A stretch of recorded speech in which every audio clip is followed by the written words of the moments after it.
But that's a different monster, isn't it? Z. What or z? Was. Was. Can you do that now for me with your duck hands?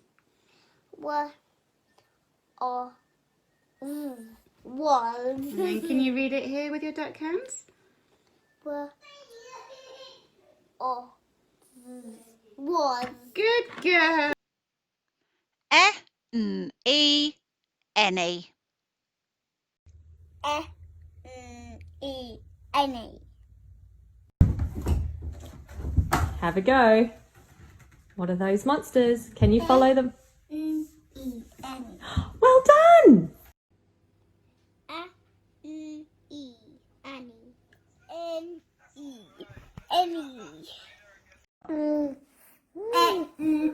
Any. Where's that monster down there?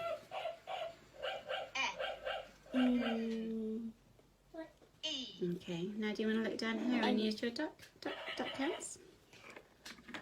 Any. Any. Good girl.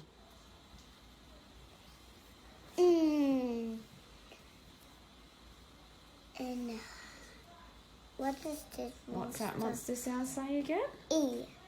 What's the word? Follow the monster. E. Any. Good job, Jane. Any. Any. So if you have this Sight Words Done Differently booklet with the monsters, so the monsters tell them, they follow the monster sounds to say the word. Many. And it means as if they see a word like any, later on their brain will go ping, ping, ping, ping. Okay, so e. Oh, that's any. Okay, now in the book, I want you to do the technique that we've talked about. So when you're doing it as pairs, which is what you're doing with your child, your child can point. If your child points, you follow the monster sounds, they say the word. So if they point, you're going to go st, ed, and they say instead, so they blend. So whoever's pointing is the one that's going to listen to the sounds because their partner's going to say the sounds and they're going to say the word. Or they swap round and they might do it the other way round. So instead of them pointing and you follow the sounds and they say the word, they might do it the other way round. You might point to it and they follow the monster sounds, which is going to be a lot easier if they know the monsters but are struggling with the blending. If that's the case, then as I say, you point to it, they'll go st, ed, and you say the word instead. So you're doing this as a team. Okay, that technique is really, really powerful. Now you can read these words, which means even if you don't know the monsters yet, when they point to it, you know what the monster should be because you know the word. So you know the sounds in the word are going to be st, ed for the word instead. Okay, now hopefully your child knows the monsters quite well by now, or at least some of them. So they're going to become a lot better at following the monster sounds even if you say the word.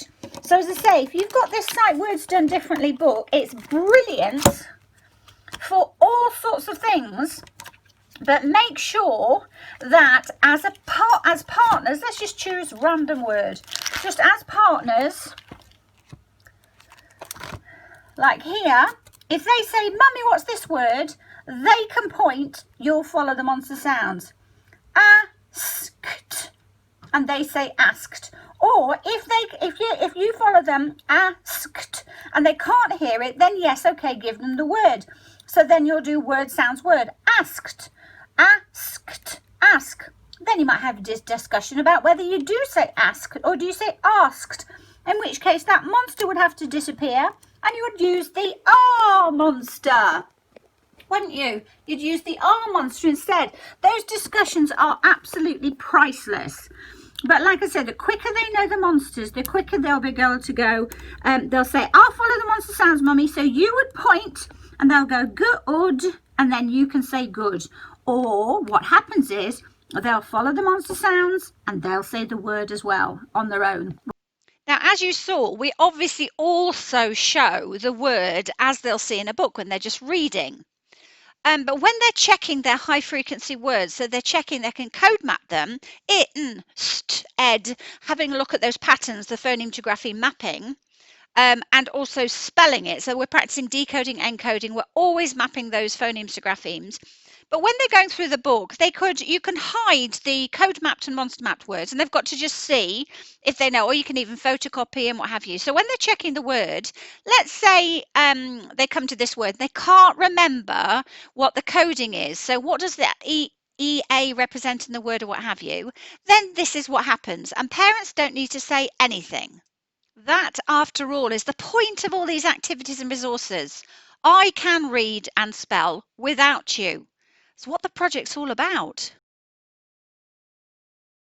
E, N,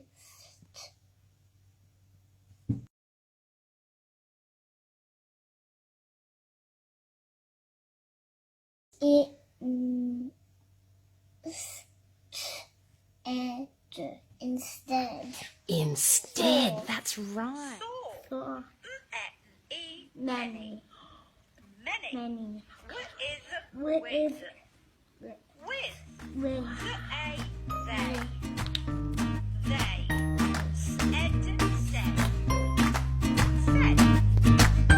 class, today I'm going to teach you some sight words.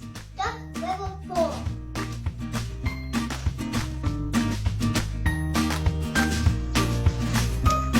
Buddy, you know this sound? It's okay, just follow the monster sounds. But oi, boy.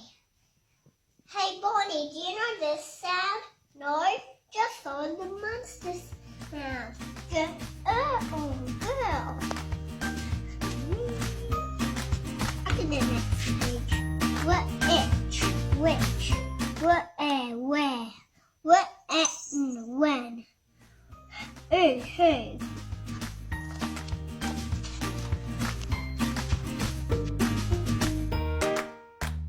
So as with the phonetic symbols in the IPA, the monsters aren't linked with a letter of the alphabet. They represent a speech sound.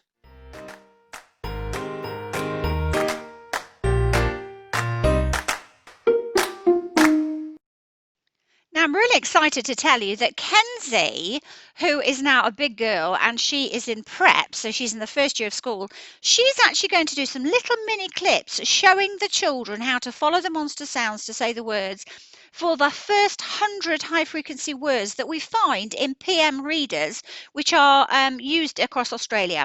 So she might even do the first, sight words in PMs 1 to 20, we'll see, but we'll start off with the first PM 1 to 10 because children who are in her grade at school are then benchmarked and they really need to know how to read and spell these high frequency words. So she'll have her own videos and also her own book. So you can actually buy Kenzie's Monstered High Frequency Words book. Children love learning to read with other children. They want to be able to read without us grown-ups.